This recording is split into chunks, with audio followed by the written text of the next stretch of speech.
नमस्ते दोस्तों, welcome to एडविजन 2.0। और आज हम बात करेंगे 30 days stock market beginner plan की। आज मैं आपको एक ऐसा रोड मैप देने वाला हूँ इस वीडियो में जिसमें आप बिगिनर से कॉन्फिडेंट इन्वेस्टर बन सकते हो। ठीक है, तो सिंपल सा रूल पहले हम ये अपने माइंड में सेट करते हैं कि पहले हम समझेंगे, उसके बाद में इन्वेस्टमेंट करेंगे। ठीक है, अब हमने यहाँ पर क्या करा है कि हमने 30 डेज को डिवाइड करा है वीक्स में, 4 वीक्स में डिवाइड करा है, जिसमें पहले वीक्स में हम क्या करेंगे, अपने जो फाउंडेशन है, जो बेसिक है, उसको स्ट्रॉन्ग करेंगे। ठीक है, डे 1 to 7 हमें क्या करना है, अपना बेसिक स्ट्रॉन्ग करना है। जैसे शेयर मार्केट क्या होता है, बीएससी और एनएससी को समझेंगे। ठीक है, शेयर मार्केट का बेसिक होता है कि एनएस जो हमारी इंडियन एक्सचेंज है वो कैसे काम करती है, वो समझेंगे। डे 2 में आते हैं, डे 2 में हम समझेंगे कि डीमेट्स अकाउंट क्या होते हैं।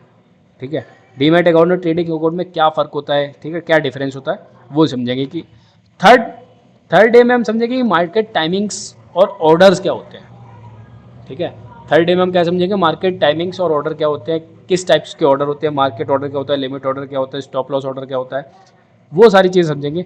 डे 4 में हम समझेंगे कि इन्वेस्टमेंट वर्सेस ट्रेडिंग क्या होती है। या तो आप लॉन्ग टर्म ले सकते हो या फिर आप शॉर्ट टर्म में डिफरेंस क्या होता है, कौन सी बेस्ट है, इनका कंपेरिजन करेंगे। Day 5 basic terms, IPOs, dividend, portfolio क्या होता है, बुल बियर मार्केट क्या होती है, ये सारी चीज़ें हम उसमें डे 5 में कवरिंग करेंगे। आते हैं फिर डे 6 पे। डे 6 में हम इंडेक्स को समझेंगे, निफ्टी 50 क्या होती है, बैंक निफ्टी क्या होती है, बीएससी सेंसेक्स क्या होता है, बैंक एक्स क्या होता है, ये सारी चीज़ें हम समझेंगे। डे 7 में हमें क्या करना है, जो हमने डे 1 से 2, 3, 4, 5, 6 जो डे 1 to 6 हमने पढ़ा है, उसको डे 7 में हम क्या करेंगे, रिवाइज करेंगे। ठीक है, फिर आते हैं हम अपने वीक 2 पर। वीक 2 पर आते हैं। वीक 2 मतलब हमारा डे 8 to 14। डे 8 to 14 में हमें क्या करना है, अब सीखेंगे कौन सी कंपनी में पैसा लगाना है, मतलब stock selection. Day 18 to day 14 मतलब स्टॉक सिलेक्शन। कंपनीज के टाइप क्या होते हैं, large cap, mid cap, small cap, कौन सी कंपनीज बेस्ट है, ठीक है, कौन सी नहीं है, उसके हम फंडामेंटल चेक करेंगे कंपनीज के। ठीक है, क्या रेवेन्यू है, प्रॉफिट है, डैश किस कंपनी का प्रॉफिट देखो, मतलब कंपनी के हमें प्रॉफिट देखने पड़ेंगे, रेवेन्यू चेक करना पड़ेगा, ये सारी चीज़ें डे 9 में हम कवरिंग करेंगे। फिर आते हैं डे 10 में, रेशियोज चेक करें, देखेंगे हम पीई रेशियो क्या होता है, ये समझेंगे, ईपीएस बेसिक्स क्या होते हैं वो समझेंगे। ठीक है, फिर आते हैं डे अपने 11। डे 11 में हम कंपनीज रिसर्च करेंगे। कंपनीज कैसे करेंगे, न्यूज़ या फिर किसी कंपनी को लेकर न्यूज़ है या फिर उसकी फ्यूचर ग्रोथ आने वाले टाइम में अच्छी होने वाली है, वो चीज़ है। ठीक है, फिर आते हैं हम डे 12 में। बैलेंस शीट का बेसिक्स यहाँ पर अब चेक होगा फाइनेंशियल स्टेटमेंट्स के अंदर, balance sheet, profit and loss, ये सारी चीज़ें हम चेक कर सकते हैं। Day 13 risk management. Risk management में डाइवर्सिफिकेशन हम सीखेंगे। ठीक है, डाइवर्सिफिकेशन हम सीखेंगे कैसे हम अपना रिस्क को मैनेज कर सकते हैं। डे 14 जैसे हमने वीक 1 में डे 7 पर रिवीजन करा था, उस चीज़ की प्रैक्टिस करी थी, ऐसे ही हम डे 14 में अपना जो हमने वीक 2 या फिर वीक 1 और 2 दोनों को लेकर जो हमने काम किया है, उसको हम डे 14 पर कंप्लीट करेंगे कि हमने क्या अभी तक करा है, क्या पढ़ा है, क्या नहीं पढ़ा। ठीक है, कहाँ पर हमें डाउट है, वो चीज़ें हम क्लियर करेंगे डे 14 में। फिर आते हैं वीक 3 पर। Week 3 day 15 to 21। Day 15 to 21 यहाँ पर हम ट्रेडिंग की बेसिक्स सीखेंगे। ठीक है, यहाँ थोड़ा सा हमारा इंटरेस्टिंग पार्ट स्टार्ट होता है कि ट्रेडिंग असल में होती क्या है। ठीक है, तो सबसे पहले हम सीखेंगे कि इंट्राडे और स्विंग ट्रेडिंग ये या कैरी फॉरवर्ड जो ट्रेड्स होते हैं वो कैसे करते हैं। ठीक है, कैंडल स्टिक्स चार्ट्स का बेसिक यहाँ पर सीखेंगे कि चार्ट्स क्या होते हैं, कौन सा कैसे चार्ट्स देखा जाता है, कैसे चार्ट्स रीडिंग होती है, वो सारी चीज़ें।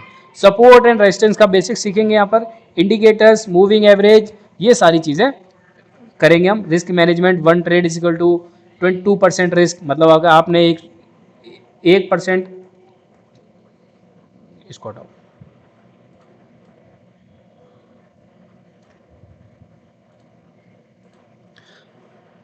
तो यहाँ पर हम रिस्क मैनेजमेंट वगैरह कि 1 ट्रेड इजकल टू 2% रिस्क, मतलब आपने आप अगर एक ट्रेड लिया है तो उसका 2%, जितनी उसकी कैपिटल, तो सिर्फ आप उसका 2% ही रिस्क ले सकते हो, उससे ज़्यादा नहीं ले सकते। ये सारी चीज़ें हम अपने रिस्कों को किस तरीके से मेंटेन करा जाए।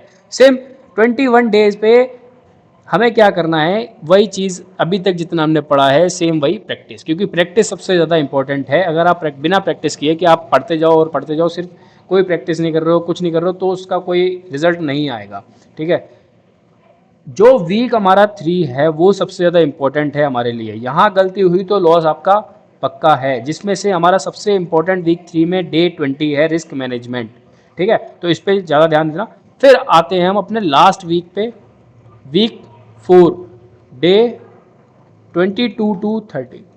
ठीक है, लास्ट वीक है हमारा। अब रियल गेम यहाँ से स्टार्ट होगा इस वीक में। कैसे? हम यहाँ पर शुरू करेंगे पोर्टफोलियो बनाना। ठीक है, हम यहाँ पर क्या शुरू करेंगे, पोर्टफोलियो बनाना अलग अलग सेक्टर्स में, कि पोर्टफोलियो क्या होता है, क्या होता है। डाइवर्सिफिकेशन सेक्टर में, डिफरेंट सेक्टर में इन्वेस्ट करेंगे, कि अलग अलग सेक्टर में हमें इन्वेस्ट करना है। ठीक है, यहाँ पर हम SIP स्टाइल इन्वेस्टिंग सीखेंगे, लॉन्ग टर्म स्ट्रेटजीज। ठीक है, कॉमन मिस्टेक्स जो ओवर ट्रेडिंग लोग करते हैं कि वो करें, वो अवॉइड हम करेंगे, वो सारी चीज़ें सीखेंगे। फियर एंड ग्रीड को कंट्रोल करेंगे, कि आपको डर लग रहा है या फिर आप उसको लालच दिखा रहे हो, वो सारी चीज़ें, उस चीज़ को हम, क्योंकि ये सारी चीज़ें ही आपको लॉस की तरफ खींचती हैं। ठीक है, न्यूज़ इम्पैक्ट को समझेंगे, कि मार्केट पे या फिर स्टॉक पे किस चीज़ की न्यूज़, मतलब कोई भी न्यूज़ आती है तो किस तरह का उस पर इम्पैक्ट पड़ता है। डे 29 आपको कोई बिग अमाउंट से स्टार्ट नहीं करना है, आपको सिर्फ शुरुआत करनी है अपने अकॉर्डिंग, कि आपके पास कितना बजट है शुरू करने का, जिससे आपको आने वाले टाइम में दिक्कत ना हो। ठीक है, मैं ये नहीं कहूँगा कि आप बहुत ज़्यादा अमाउंट लगाओ उससे शुरुआत करो, नहीं, आप बिल्कुल स्मॉल अमाउंट से शुरू कर सकते हो, तभी जाकर आप आगे सक्सेसफुल होगे। आप सोचो कि मैं एक बार में बड़ा कमाऊँ, वो नहीं कमा सकते। आप एक बार छोटे अमाउंट से शुरू करोगे, उसके बाद इन फ्यूचर जाके आप जब सारी चीज़ें परफेक्ट हो जाएंगी, आपके सारे लॉजिक्स जो है वो क्लियर हो जाएंगे, उसके बाद जाकर आप यहाँ पर अच्छा प्रॉफिट कर सकते हो।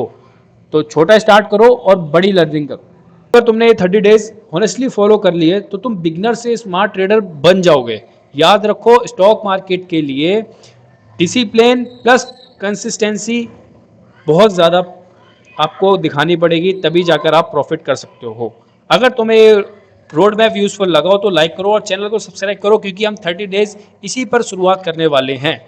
ठीक है, चलिए मिलते हैं अगली वीडियो में। Thank you for today. Day 1 से शुरुआत करेंगे हम नेक्स्ट वीडियो में, तो जुड़े रहिए हमारे साथ डे 1 से 30 डेज तक। Okay, bye bye.